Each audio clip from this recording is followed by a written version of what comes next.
Kakaya bak, bak indi oradan düşecek kaka bak.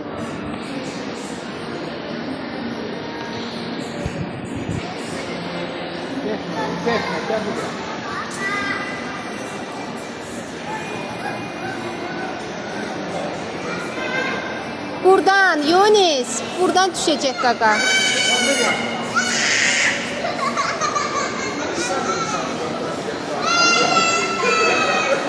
Yunis, kaka buradan çıkacak.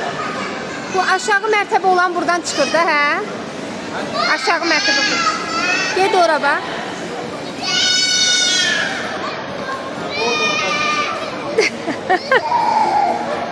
Uy dede.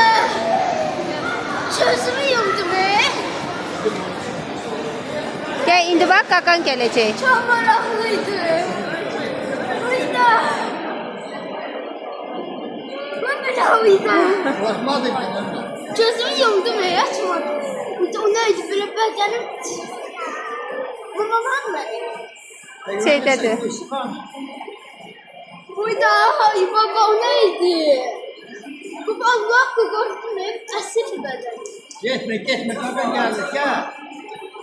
Bak kakanı geç kucakla oradan.